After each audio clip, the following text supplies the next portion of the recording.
El fuego celestial debe cristalizar en nosotros, es el Cristo íntimo, nuestro Salvador interior profundo. El Señor íntimo debe hacerse cargo de toda nuestra psiquis, de los 5 cilindros de la máquina orgánica. De todos nuestros procesos mentales, emocionales, motores, instintivos, sexuales. Capítulo Exif Trabajo crístico. El Cristo íntimo surge interiormente en el trabajo relacionado con la disolución del yo psicológico. Obviamente el Cristo interior solo adviene en el momento cumbre de nuestros esfuerzos intencionales y padecimientos voluntarios. El advenimiento del fuego crístico es el evento más importante de nuestra propia vida. El Cristo íntimo se hace entonces cargo de todos nuestros procesos mentales, emocionales, motores, 50 instintivos y sexuales. Incuestionablemente el Cristo íntimo es nuestro Salvador interior profundo. Él, siendo perfecto al meterse en nosotros, parecería como imperfecto. Siendo casto parecería como si no lo fuese, siendo justo parecería como si no lo fuese. Esto es semejante a los distintos reflejos de la luz. Si usa anteojos azules todo nos parecerá azul, y si los usamos de color rojo veremos todas las cosas de este color. Él, aunque sea blanco, visto desde afuera cada cual le verá a través del cristal psicológico con que se le mira. Por eso es que las gentes viéndole, no le ven. Al hacerse cargo de todos nuestros procesos psicológicos, el Señor de perfección sufre lo indecible. Convertido en hombre entre los hombres, ha de pasar por muchas pruebas y soportar tentaciones indecibles. La tentación es fuego, el triunfo sobre la tentación es luz. El iniciado debe aprender a vivir peligrosamente. Así está escrito. Esto lo saben los alquimistas. El iniciado debe recorrer con firmeza la senda del filo de la navaja. A uno y otro lado del difícil camino existen abismos espantosos. En la difícil senda de la disolución del ego existen complejos caminos que tienen su raíz precisamente en el camino real. Obviamente de la senda del filo de la navaja se desprenden múltiples sendas que no conducen a ninguna parte. Algunas de ellas nos llevan al abismo y a la desesperación. Existen sendas que podrían convertirnos en majestades de tales o cuales zonas del universo, pero que de ningún modo nos traerían de regreso al seno del eterno Padre Cósmico Común. Existen sendas fascinantes, de santísima apariencia, inefables, desafortunadamente solo pueden conducirnos a la involución sumergida de los mundos infiernos. En el trabajo de la disolución del yo necesitamos entregarnos por completo al Cristo interior. A veces aparecen problemas de difícil solución. De pronto, el camino se pierde en laberintos inexplicables y no se sabe por dónde continúa. Solo la obediencia absoluta al Cristo interior y al Padre que está en secreto puede en tales casos orientarnos sabiamente. La senda del filo de la navaja está llena de peligros por dentro y por fuera. La moral convencional de nada sirve. La moral es esclava de las costumbres, de la época, del lugar. Lo que fue moral en épocas pasadas ahora resulta inmoral. Lo que fue moral en la Edad Media por estos tiempos modernos puede resultar inmoral. Lo que en un país es moral en otro país es inmoral, etc. En el trabajo de la disolución del ego sucede que a veces cuando pensamos que vamos muy bien, resulta que vamos muy mal. Los cambios son indispensables durante el avance esotérico, mas las gentes reaccionarias permanecen embotelladas en el pasado. Se petrifican en el tiempo y truenan y relampaguean contra nosotros a medida que realizamos avances psicológicos de fondo y cambios radicales. La gente no resiste los cambios del iniciado. Quieren que éste continúe petrificado en múltiples ayeres. Cualquier cambio que el iniciado realizare es clasificado de inmediato como inmoral. 51 Mirando las cosas desde este ángulo o a la luz del trabajo crístico, podemos evidenciar claramente la ineficacia de los diversos códigos de moral que en el mundo se han escrito. Incuestionablemente el Cristo manifiesto y, sin embargo, oculto en el corazón del hombre real. Al hacerse cargo de nuestros diversos estados psicológicos, siendo desconocido para las gentes es de hecho calificado como cruel, inmoral y perverso. Resulta paradójico que las gentes adoren al Cristo y, sin embargo, le acomoden tan horripilantes calificativos.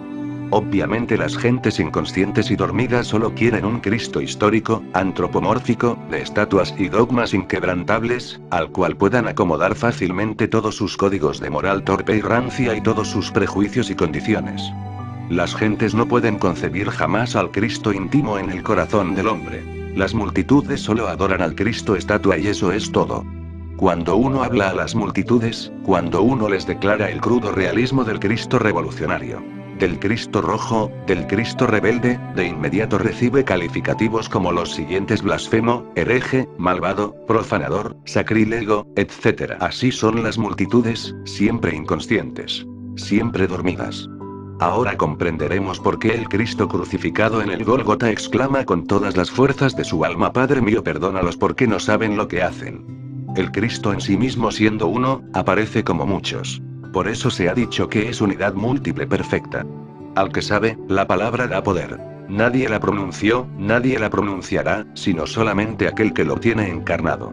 Encarnarlo es lo fundamental en el trabajo avanzado del yo pluralizado. El Señor de perfección trabaja en nosotros a medida que nos esforzamos conscientemente en el trabajo sobre sí mismos. Resulta espantosamente doloroso el trabajo que el Cristo íntimo tiene que realizar dentro de nuestra propia psiquis. En verdad que nuestro maestro interior debe vivir todo su vía crucis en el fondo mismo de nuestra propia alma. Escrito está: a Dios rogando y con el mazo dando. También está escrito: ayúdate que yo te ayudaré. Suplicar a la Divina Madre Kundalini es fundamental cuando se trata de disolver agregados psíquicos indeseables, empero el Cristo íntimo en los trasfondos más profundos del mí mismo, opera sabiamente de acuerdo con las propias responsabilidades que él echa sobre sus hombros. Capítulo XX. Sube el difícil camino. Incuestionablemente existe un lado oscuro de nosotros mismos que no conocemos o no aceptamos. Debemos llevar la luz de la conciencia a ese lado tenebroso de sí mismos. Todo el objeto de nuestros estudios gnósticos es hacer que el conocimiento de sí mismo se tome más consciente. Cuando se tienen muchas cosas en uno mismo que no se conocen ni se aceptan, entonces tales cosas nos complican la vida espantosamente y provocan en verdad toda suerte de situaciones que podrían ser evitadas mediante el conocimiento de sí. 52. Lo peor de todo esto es que proyectamos ese lado desconocido e inconsciente de sí mismos en otras personas y entonces lo vemos en ellas. Por ejemplo, las vemos como si fuesen embusteras, infieles, mezquinas, etc., en relación con lo que cargamos en nuestro interior. La Gnosis dice sobre este particular, que vivimos en una parte muy pequeña de nosotros mismos. ¿Significa ello que nuestra conciencia se extiende solo a una parte muy reducida de nosotros mismos? La idea del trabajo esotérico gnóstico es la de ampliar claramente nuestra propia conciencia. Indubitablemente, en tanto no estemos bien relacionados consigo mismos, tampoco estaremos bien relacionados con los demás y el resultado serán conflictos de toda especie. Es indispensable llegar a ser muchísimo más conscientes para consigo mismos mediante una directa observación de sí. Una regla gnóstica general en el trabajo esotérico gnóstico, es que cuando no nos entendemos con alguna persona, se puede tener la seguridad de que esta es la cosa misma contra la cual es preciso trabajar sobre sí mismo. Lo que se critica tanto en los otros es algo que descansa en el lado oscuro de uno mismo y que no se conoce, ni se quiere reconocer. Cuando estamos en tal condición el lado oscuro de nosotros mismos es muy grande, pero cuando la luz de la observación de sí ilumina ese lado oscuro, la conciencia se acrecienta mediante el conocimiento de sí. Esta es la senda del filo de la navaja, más amarga que la hiel, muchos la inician, muy raros son los que llegan a la meta. Así como la luna tiene un lado oculto que no se ve, un lado desconocido, así también sucede con la luna psicológica que cargamos en nuestro interior. Obviamente tal luna psicológica está formada por el ego, el yo, el mí mismo, el sí mismo. En esta luna psicológica cargamos elementos inhumanos que espantan, que horrorizan y que en modo alguno aceptaríamos tener. Cruel camino es este de la autorrealización íntima del ser, cuántos precipicios. Qué pasos tan difíciles. ¡Qué laberintos tan horribles! A veces el camino interior, después de muchas vueltas y revueltas, subidas horripilantes y peligrosísimas bajadas, se pierde en desiertos de arena, no se sabe por dónde sigue y ni un rayo de luz te ilumina. Senda llena de peligros por dentro y por fuera. Camino de misterios indecibles, donde solo sopla un hálito de muerte. En este camino interior, cuando uno cree que va muy bien, en realidad va muy mal. En este camino interior, cuando uno cree que va muy mal, sucede que marcha muy bien. En este camino secreto existen instantes en que uno ya ni sabe qué es lo bueno ni qué es lo malo. Lo que normalmente se prohíbe, a veces resulta que es lo justo. Así es el camino interior. Todos los códigos morales en el camino interior salen sobrando. Una bella máxima o un hermoso precepto moral, en determinados momentos puede convertirse en un obstáculo muy serio para la autorrealización íntima del ser. Afortunadamente el Cristo íntimo desde el mismo fondo de nuestro ser trabaja intensivamente. 53 Sufre, llora, desintegra elementos peligrosísimos que en nuestro interior llevamos. El Cristo nace como un niño en el corazón del hombre, pero a medida que va eliminando los elementos indeseables que llevamos dentro, va creciendo poco a poco hasta convertirse en un hombre completo. Capítulo XXV. Los tres traidores en el trabajo interior profundo. Dentro del terreno de la estricta autoobservación psicológica, hemos de vivenciar en forma directa todo el drama cósmico. El Cristo íntimo ha de eliminar todos los elementos indeseables que en nuestro interior cargamos. Los múltiples agregados psíquicos en nuestras profundidades psicológicas gritan pidiendo crucifixión para el Señor interior. Incuestionablemente cada uno de nosotros lleva en su psiquis a los tres traidores. Judas, el demonio del deseo. Pilatos, el demonio de la mente. Caifás, el demonio de la mala voluntad. Estos tres traidores crucificaron al Señor de perfecciones en el fondo mismo de nuestra alma. Se trata de tres tipos específicos de elementos inhumanos fundamentales en el drama cósmico. Indubitablemente el citado drama se ha vivido siempre secretamente en las profundidades de la conciencia superlativa del ser. No es, pues, el drama cósmico propiedad del gran Kabir Jesús como suponen siempre los ignorantes ilustrados. Los iniciados de todas las edades, los maestros de todos los siglos, han tenido que vivir el drama cósmico dentro de sí mismos, aquí y ahora. Empero, Jesús el gran Kabir tuvo el valor de representar tal drama íntimo públicamente, en la calle y a la luz del día, para abrir el sentido de la iniciación a todos los seres humanos, sin diferencias de raza, sexo, casta o color. Es maravilloso que haya alguien que en forma pública enseñaré el drama íntimo a todos los pueblos de la tierra. El Cristo íntimo, no siendo un lujurioso, tiene que eliminar de sí mismo los elementos psicológicos de la lujuria. El Cristo íntimo, siendo en sí mismo paz y amor, debe eliminar de sí mismo los elementos indeseables de la ira. El Cristo íntimo, no siendo un codicioso, debe eliminar de sí mismo los elementos indeseables de la codicia. El Cristo íntimo, no siendo envidioso, debe eliminar de sí mismo los agregados psíquicos de la envidia. El Cristo íntimo, siendo humildad perfecta, modestia infinita, sencillez absoluta, debe eliminar de sí mismo los asqueantes elementos del orgullo, de la vanidad, del engreimiento. El Cristo íntimo, la palabra, el Logos creador viviendo siempre en constante actividad, tiene que eliminar en nuestro interior, en sí mismo y por sí mismo, los elementos indeseables de la inercia, de la pereza, del estancamiento. El Señor de perfección, acostumbrado a todos los ayunos, templado, jamás amigo de borracheras y 54 de grandes banqueteos, tiene que eliminar de sí mismo los abominables elementos de la gula.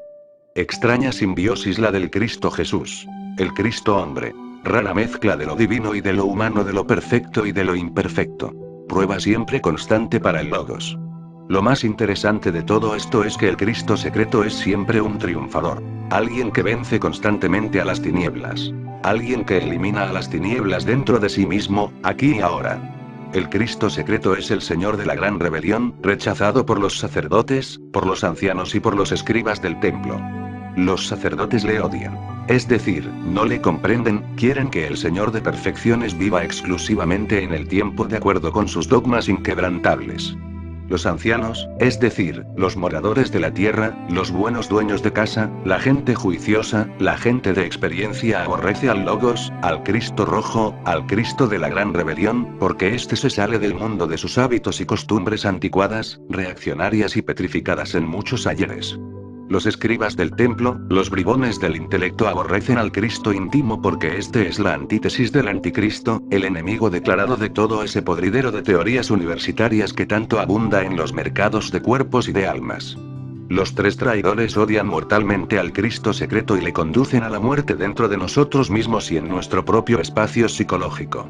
Judas, el demonio del deseo, cambia siempre al Señor por 30 monedas de plata, es decir, por licores, dineros, fama, vanidades, fornicaciones, adulterios, etc. Pilatos, el demonio de la mente, siempre se lava las manos, siempre se declara inocente, nunca tiene la culpa, constantemente se justifica ante sí mismo y ante los demás, busca evasivas, escapatorias para eludir sus propias responsabilidades, etc. Caifás, el demonio de la mala voluntad, traiciona incesantemente al Señor dentro de nosotros mismos. El adorable íntimo le da el báculo para pastorear sus ovejas, sin embargo, el cínico traidor convierte el altar en lecho de placeres, fornica incesantemente, adultera, vende los sacramentos, etc. Estos tres traidores hacen sufrir secretamente al adorable señor íntimo sin compasión alguna.